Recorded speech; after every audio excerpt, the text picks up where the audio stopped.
الفلوس قوة عظيمة جدا كلنا بنبقى محتاجينها عشان نعرف نعيش. وايوه زي ما انت ما شفت في عنوان الفيديو، مش عيب ان انت يكون معكش فلوس في الوقت الحالي، وده طبيعي جدا لان انت في المدرسة ما اتعلمتش حاجة تفيدك عن الإدارة المالية وازاي ان انت تدير فلوسك. وخصوصا في مصر مش عيب ان انت يكون عندك 25 او 26 او حتى وصلت لل 30 وانت مش معاك فلوس، ولكن العيب فعلا ان انت يكون عندك معلومات اكتر عن الفلوس وللاسف انت مش قادر تستخدمها. السلام عليكم ورحمة الله وبركاته. أنا عبد الرحمن زيدان ودوت فيديو عن الفلوس. حياتك في المدرسة للأسف يا صاحبي بتكمل 5-6 سنين وبتروح المدرسة وبتخرج من بيتك الجميل، وأنا من وجهة نظري إن المدرسة ديت هي ألعب مكان ممكن تروحه خصوصا في مصر، لأنك للأسف بتتعلم حاجات صعبة جدا إن أنت تستخدمها في الحياة العملية. فمثلا في الدراسات الاجتماعية أنا هستفاد إيه لما أعرف إن نهر المسيسيبي بيصب في خليج ما في العالم؟ أو مثلا من ناحية المواد الفرعية، هو انا هستفاد ايه اصلا لما اتعلم حاجه زي الاقتصاد المنزلي؟ طب بلاش، لو انا مثلا في المكتبه انا هستفاد ايه لما اقرا كتب عن ميكي ماوس او حاجات كرتونيه جدا؟ يا اما المكتبه بتكون مليانه كتب ليها علاقه بالعلوم اللي انا مش هستخدمها في الحياه العمليه.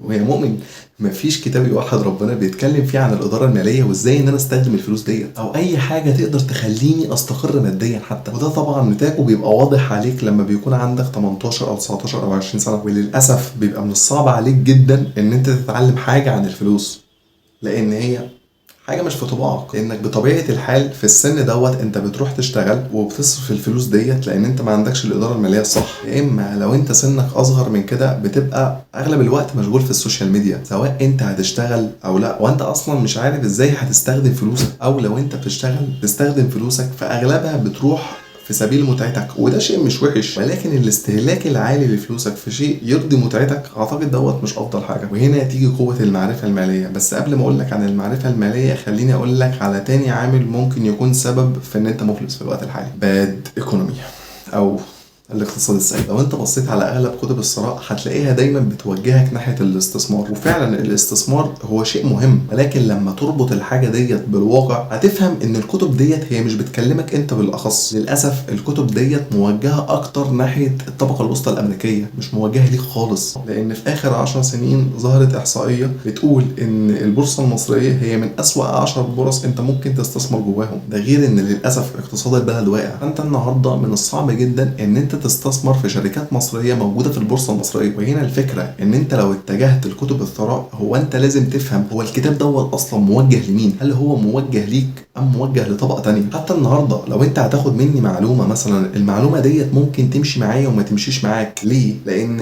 ممكن اكون انا ولدت في طبقه اعلى منك او انت ولدت في طبقه اعلى مني، ربنا خلقنا درجات. فمثلا انا بالنسبه لي تمام شيء مستحدث عليا ان انا اعيش في بيت ايجار، لان انا مثلا حاليا في الوقت الحالي عايش في بيت ملك، وربنا اللهم لك الحمد ولك الشكر يعني في عايشين في بيت ملك. فممكن يكون حد تاني عايش في بيت ايجار فبيتحمل تكاليف الايجار. فممكن النصيحه اللي انا هديها النهارده ممكن تكون رفاهيه بالنسبه لي، لانه هيستخدم الفلوس الناتجه عن المعلومه ديت في الايجار. فقبل ما تاخد معلومه من اي مصدر خصوصا عن الثراء لازم تعرف حاجه: هل المعلومه اللي انت هتاخدها دي تليق عليك ولا لا؟ خليني اديك معلومات اكتر عن المعرفه الماليه. اعرف عن الاصول والخصوم. على فكره في مفهوم خاطئ عند الشباب ان لازم عشان تكون غني لازم يكون عندك البيزنس الخاص بيك، ولكن للاسف ديت معلومه خاطئه. وهنا انا مش بنكر ان انت لو عندك بيزنس ناجح انت مش هتكون من وراه غني، ولكن في حاجات تانية تقدر تستخدمها وتقدر توصلك لنفس النتيجه. فمثلا في ناس كتير ما عندهاش اصلا بيزنس خاص بيها وهم اغنياء، وعشان تفهم الموضوع دوت اكتر لازم تعرف عن الاصول والخصوم. ولكن ايه هي اصلا الاصول والخصوم؟ خلينا ناخد اول حاجه وهي الاصول. الاصول او الاسيتس بمنتهى البساطه هي حاجه ممكن تعيد عليك دخل وانت نايم في بيتك، او بمعنى اصح انت ما بتعملش مجهود فعلي جواها عشان تعيد عليك دخل. مثلا لو انت عندك بيت وبتأجره فانت مش بتفضل تشتغل جوه البيت دوت عشان يعيد عليك دخل، بل انت بتبقى بعيد عن البيت تماما. في ناس بتعيش جوه البيت دوت وكل اخر شهر بيجي لك حق الايجار، وهي دي بكل بساطه فكرة الأصول. أما الخصوم أو الليابيليتيز هي بكل بساطة هي عبارة عن ديون بتكون عليك لازم تدفعها كل شهر أو كل سنة. نرجع تاني لنفس المثال بتاع البيت. لو أنت عايش في بيت فأنت في كل شهر بتدفع كهرباء، بتدفع مية، بتدفع غاز، بتدفع اشتراكات كتير. الاشتراكات ديت بتعيد عليك دين، الدين دوت لازم بتدفعه كل شهر. بكل بساطه كل ما بتزود اصولك طريقك ناحيه الثراء بيكون اسرع. كل اللي انت محتاج تعمله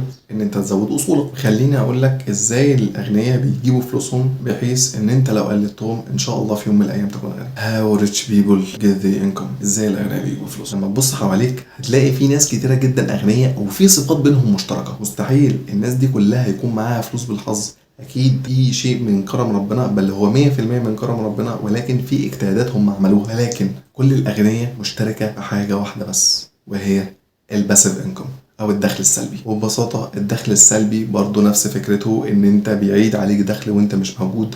وخليني اقول لك ايه هي مصادر الدخل السلبي. اول حاجه يا صديقي وهي الاستثمار، وهنا انا بتكلم عن استثمار الشركات. بكل بساطه الاستثمار دوت هو عباره عن انك بتمتلك اسهم. الاسهم دي بتعيد عليك دخل كل شهر او كل سنه على حسب سياسات كل شركه. هي ممكن تعيد عليك دخل كل قد ايه، او ممكن الاسهم دي ما تعيدش عليك دخل، ولكن قدام في المستقبل سعرها يزيد فتبيعها فتكسب. ودي من اشهر الطرق اللي بيستخدمها الاغنياء في زياده فلوسهم. ثالث حاجه وهي بيع الاملاك.